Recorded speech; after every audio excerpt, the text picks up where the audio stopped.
what podcast publishers can learn from the precedent set by programmatic ads and other advertising channels. That's what we're talking about today on Sounds Profitable, Ad Tech Applied, with me, Bryan Barletta. And me, Arielle Nissenblatt. Thanks to Podsights for sponsoring this week's episode. Podsights, podcast advertising insights and attribution built for advertisers, loved by publishers. Go to podsights.com for more information. Bryan, we've got a great episode here today. You are going to be speaking with Jordan Bentley, but before we get into demand-side platform and what that means for listeners and for podcasters, let's do a little check-in. What have you been listening to lately? What podcasts have been in your ear holes? So I've ear holes. I've been falling down the audio drama and I've enjoyed it thoroughly.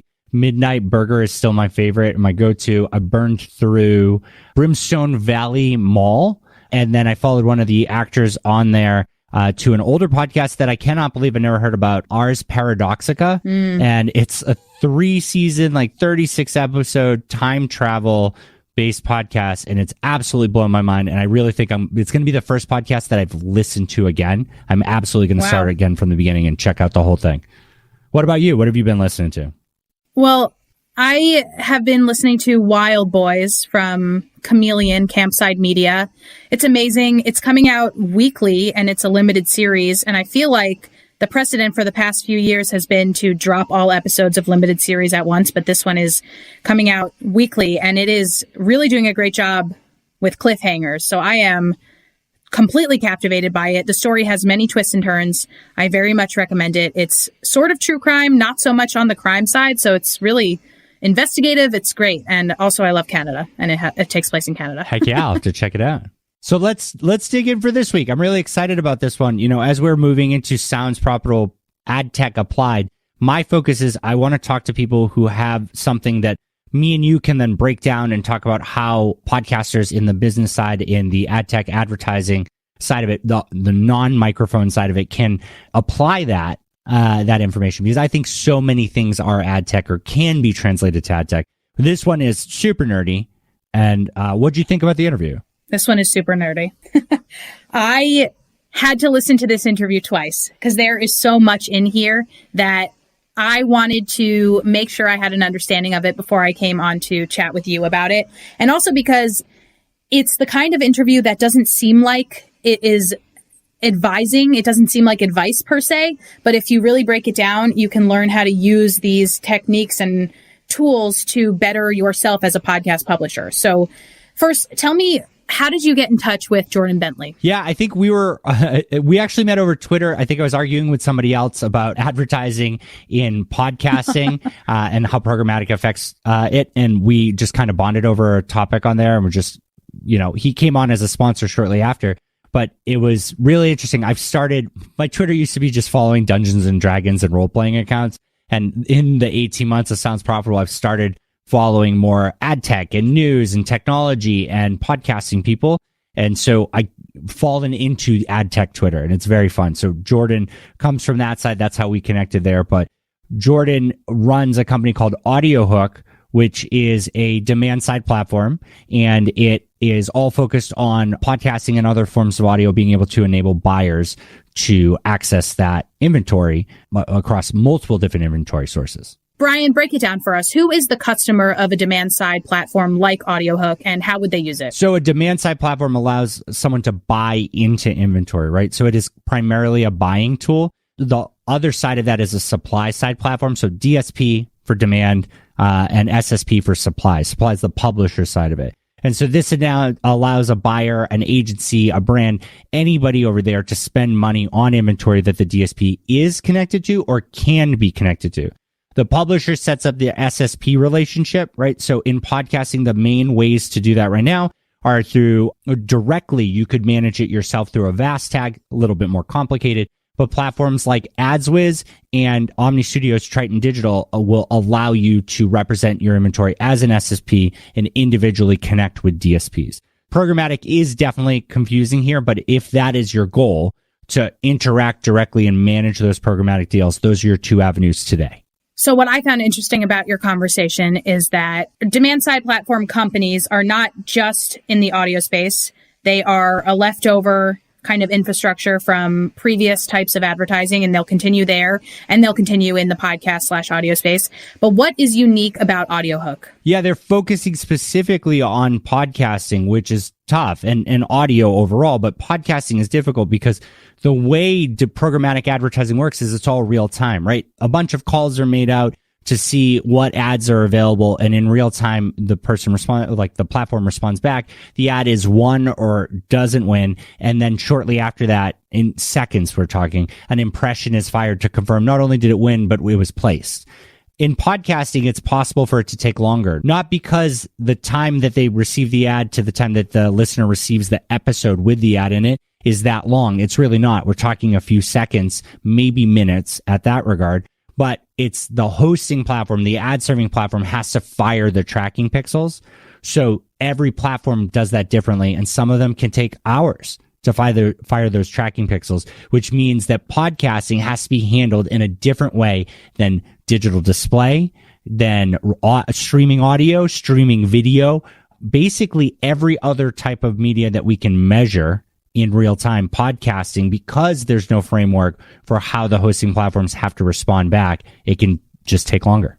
And you just brought something up that I want to really dive into after your interview about how the podcast industry has an opportunity here. We'll talk about that after your chat with Jordan. So, Bryan, why don't you lead us into that conversation? Sounds great. I hope you enjoyed my interview with Jordan Bentley, the CEO and founder of Audiohook. Jordan, thank you for being here. Hey, thanks for having me here, Bryan. Awesome. Jordan, can you tell us a little bit about Audiohook? Yeah, Audiohook is a unified DSP built specifically for audio. And so what I mean by that is, in addition to typical programmatic audio inventory, we also add in non-automated inventory like host-read ads for podcasts, as well as other sources like traditional terrestrial radio. That's awesome. And I think that we need more technology that's focused on audio, because a subset of that is podcasting, and podcasting does need a little bit more handholding. So I'm real excited to hear that Audiohook is so focused on the podcasting side too. What I wanted to really dig into today was, so many people in the podcast space haven't been exposed to ad tech or advertising outside of podcasting.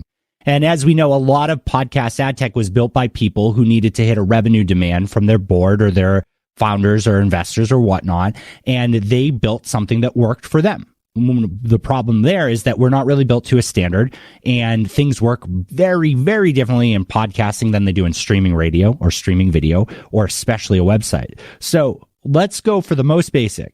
When an ad or a video is loaded on a website, what's that process from like when I type in the URL to when the ad gets there? Great question. So basic ad tech 101 for a publisher, right? That somebody goes to their website like Yahoo. In a very simplified manner, what happens is, as the page loads, the publisher loads their ad server. In the case of most publishers, this is DoubleClick, and which has changed names a few times. Yeah. And then after it loads the ad server then makes a call out to demand partners like an ad exchange.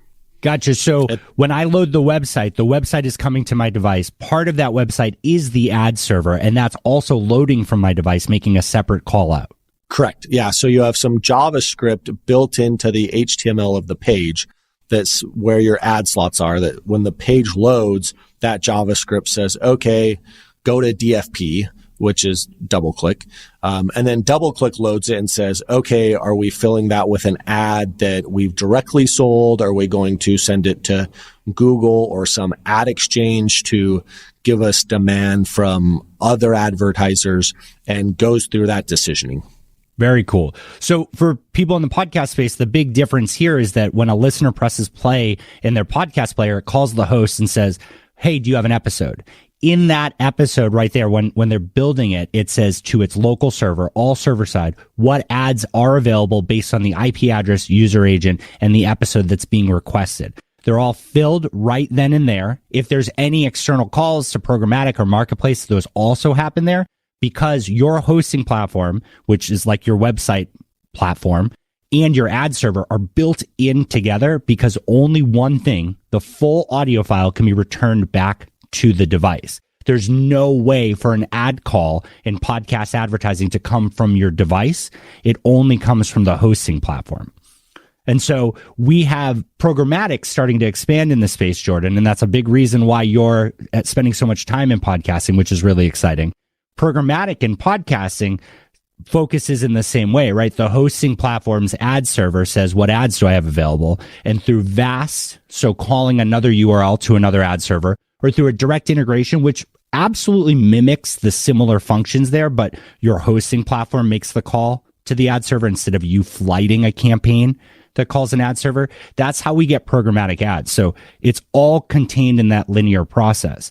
That was a problem in standard digital advertising, right? That became an issue with DoubleClick, with other Google partners at one point or another, and led to some advancements, right? Correct. So the natural progression of this, if we go back to call it the 2000s, was this all started before there were ad exchanges and before there was programmatic inventory. And so that call was very basic. The website would load, it would call the ad server. That was the only source of demand. And then it would serve an ad, right? Which is a very simplified version of what podcast advertising often looks like right now if they don't have programmatic or other demand built in. What started to happen and evolve is third parties would come to publishers and say, we want to buy ads on your site and we'll pay you more. If your house rate is going for a $4 CPM, we'll pay you a $5 CPM. And then another third party, these were often referred to as ad networks, would come to them and say, oh, we'll pay you $6. Inevitably, somebody else would come and say, we'll pay you $9 or $10. So you started to get all of this demand from these third parties, again, often referred to as ad networks.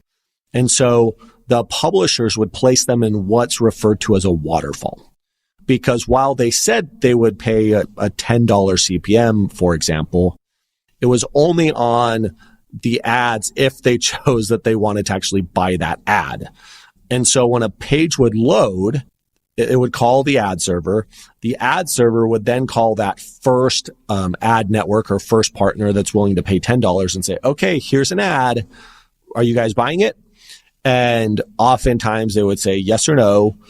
In the case that it was no, it was like, okay, well, that was the guy that promised us $10. Let's call the guy that promised us $8 or $9. Because again, we're only getting $5 for house ads. Do you guys want to buy it? And if they said no, then they'd call the third or fourth or fifth.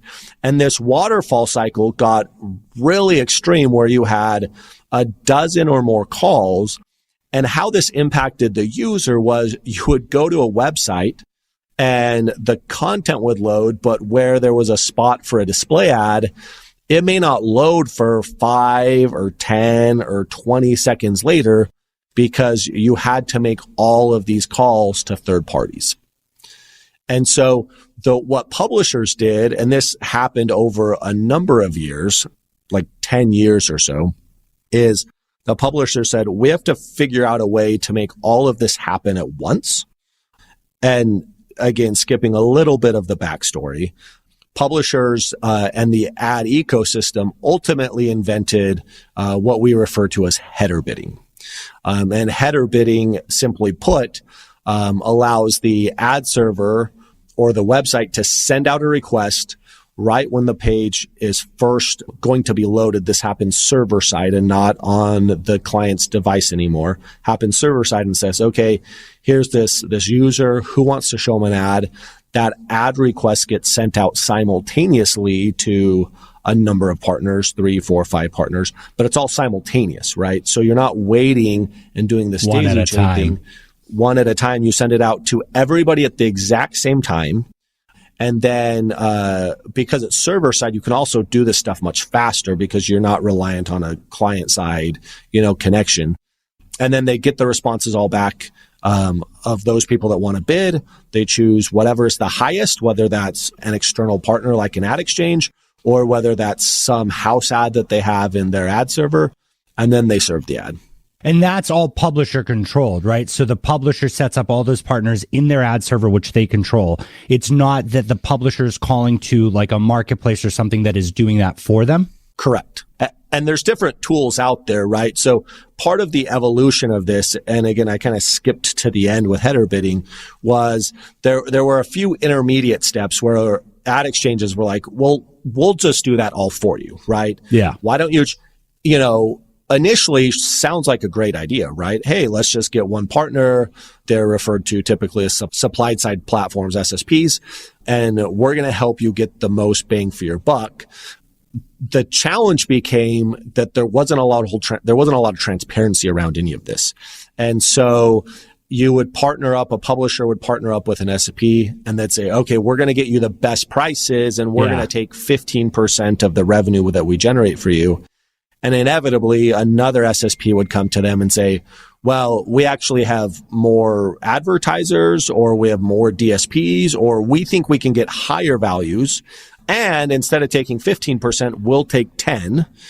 And so then you started to almost enter this waterfall weird situation again, where it's like, how do I make these two compete? Because the publisher has no transparency or no insight into what those bids were. They don't know if there's 10 advertisers or 10 DSPs buying from them or 50 or what it is. All they see at the end of the day is, hey, I got X dollars for my ad space.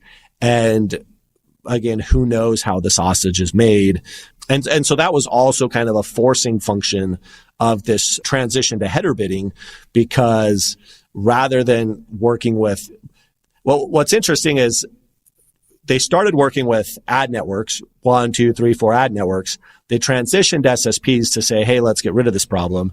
But then they started competing with multiple SSPs and adding multiple of those in that recreated kind of the same issues. It was slightly better, but a lot of the same issues. Yeah. And so then with header bidding, it was like, okay, now we're getting more control. Now we're getting more transparency. There's an initiative called prebid.js, which is an open source project that publishers can use if they want to, have real insights into, okay, what are the final numbers I'm getting from these different demand partners, and I can choose which one I want. That's really smart, because in podcasting, that's like the inflection point that we're at right now, right? There are two ways to participate in programmatic advertising. One is you work with a partner that you connect all your supply into, and you let them handle that on all your behalf, right? There's some great partners out there like AdsWiz.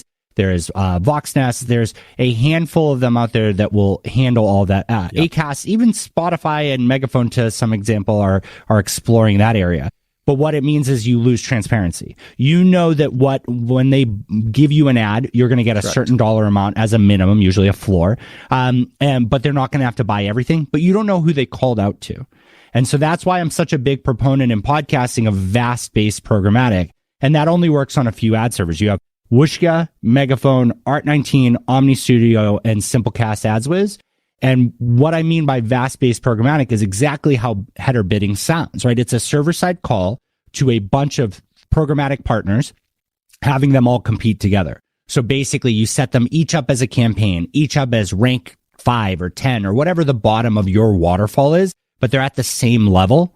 And so ideally, what that means is all of them are called at exactly the same time, and the winner gets the spot.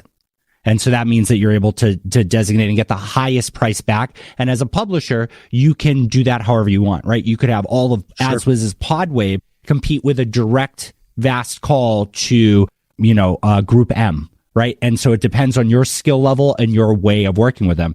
That's header bidding sounds really attractive and sounds like what we're going towards in podcasting, because you get to control from the individual source to the aggregate source and make them compete, right? Yes. And again, you get the transparency. Yeah. So there are lots of great vendors in this space, lots of very ethical vendors in this space. So I'm not suggesting that people aren't being honest or ethical. However, if we look at the history of programmatic advertising from a display, which is, podcasting is following a lot of these same trends that publishers went through 10, 20 years ago on the display side. And so we like to look at that history and say, what learnings can we take from this? Recently it just came out that Google was maybe being less than transparent in how they were operating some of these auctions. And Index Exchange a couple years back also had a skiff, an issue with how they were operating their exchanges and what they felt like was appropriate and what other advertisers and other partners felt like were appropriate. And so I forget which president said the quote, but it's like, trust but verify, right? And so I'm always for relationships or technology that enables, whether it's podcasters or publishers or whoever it is, advertisers, to have the transparency to trust their partners, but be able to verify that they're actually getting what they think they're getting. Because when you have just one exchange, just one demand source, again, you don't really see how the sausage is made. Yeah. And that's not to say that people, again, aren't being ethical, but when you have a more transparent framework like pre-bid, you can then see those inner workings a little bit and say, hey, this may be a preference decision, right? It may not be an ethical decision, just how we might want to go about executing these calls or how we're deciding which bid to give and when. But you have that transparency and you can make the choice rather than some partner making the choice for you. I'm right there with you. I think that you don't have to peel back the curtain, but there has to be a curtain. You have to have the option to be able to look behind the scenes and see everything there. And this belief that damages anybody's brand. If I'm connected to a programmatic platform, realistically, that platform is either my primary selling tool, which means I'm not equipped to go out there and compete with them. So it doesn't matter if I know what advertisers are on there or any of the deals and the pricing that's on there, because I'm not set up for it. But if they're the backfill or even at the mid-level of it, if I really wanted to go after those advertisers, I could set an intern to sit and listen to my show and I would hear every ad that ran on my show. It's not that difficult to accomplish that goal. So the sales fear needs to be put away. I think that, like, me and you are very clear that transparency is the only way we grow this industry, right? AdvertiseCast putting out their average CPMs is very attractive. And one of the things that really impressed me about you is you said that that's a goal for you in programmatic with podcasting.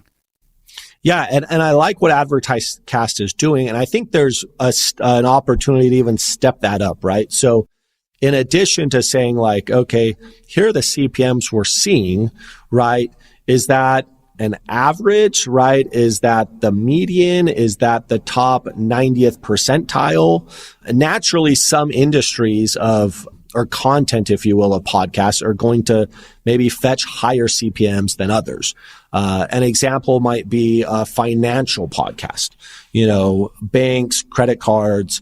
Anybody that works in the fintech industry or financial industry is eager to get users. And so if you have a podcast that has a lot of personal finance content, your CPMs may be super, super, super high. Yeah. Right. On the flip side, if you're into, cow breeding, which I hear is a very fast growing industry, there may be less advertising opportunities there. And so your CPMs may not be the same. And that's not to say that whatever partner you're working with isn't doing a good job, right? It just may be that there's less demand there. And so the CPMs might be $10 or $15 instead of $30 or $40 for fintech. So yeah, I'm all for transparency. And I think a great example is frankly just banks, right? We all work with banks. We trust them. They hold our money. But we can still go in and see the transactions. We can still go in and see like, oh yeah, yep, they say I have $47 in my savings account. I need to stop going to McDonald's so much. And so like, let's do the same thing, right? I agree with you. It's not that we aren't trusting people by being transparent. It's just, it's a good practice and it keeps people honest, right? No, I'm excited. So Jordan, thank you so much for being here. Everybody, please pay attention to Audiohook. I'm excited to see what they bring into the podcast space for transparency and programmatic. And Jordan, excited to have you back in the future. Perfect. I appreciate the opportunity, Brian. Thanks, man. Bryan, great interview. So much knowledge in there. I definitely learned a lot, and I hope that if folks are listening, I hope that if folks who listen to that have questions, they will hit us up on social media. I know you are very active on Twitter and you love answering questions. So please, if you are confused by any of the things like I was at first, hit me up, hit Bryan up. We are happy to help you break this down further. Bryan, what does it mean for ad tech that a company like this, Audiohook, is doubling down on the podcast world? I think it's really encouraging. I think programmatic is such a strong way to transact. We've learned a lot from it. It's over a decade old, I believe even longer than that. I don't have the fact checked available right now. Programmatic is another way to transact. It has a lot of value and potential, and podcasting is a little bit different because everybody's ad tech stack has been built different. So having a company see the immense value and decide to be very niche in audio and then further prioritize podcasting really says that there are other people outside of our sphere that see that there is tons of revenue potential here that we haven't tapped into. And that really excites me. And I alluded to this before the chat, but podcasting has an opportunity here.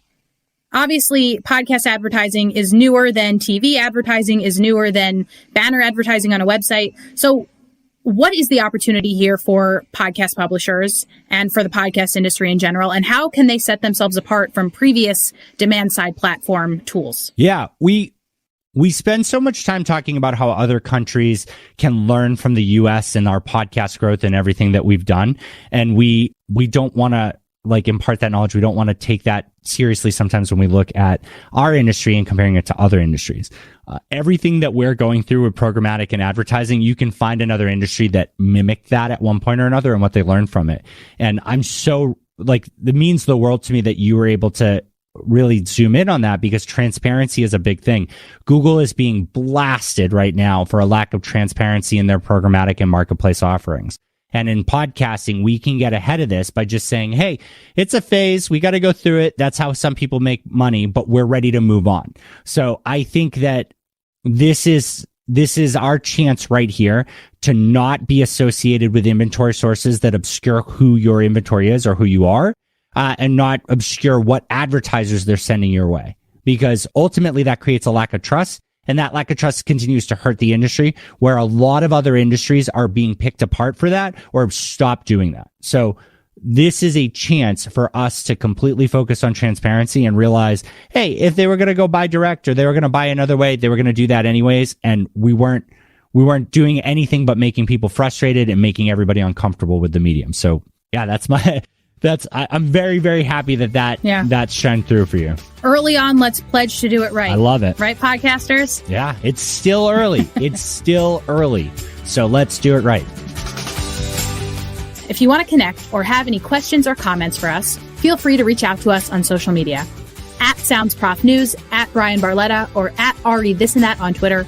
podcast@soundsprofitable.com for email. This show is recorded with Squadcast, my absolute favorite tool for video and audio recording. Find out more at squadcast.fm and get a free trial. Make sure to check out the other two podcasts from Sounds Profitable. Sounds Profitable, the narrated articles in English and Spanish, and The Download by Sounds Profitable.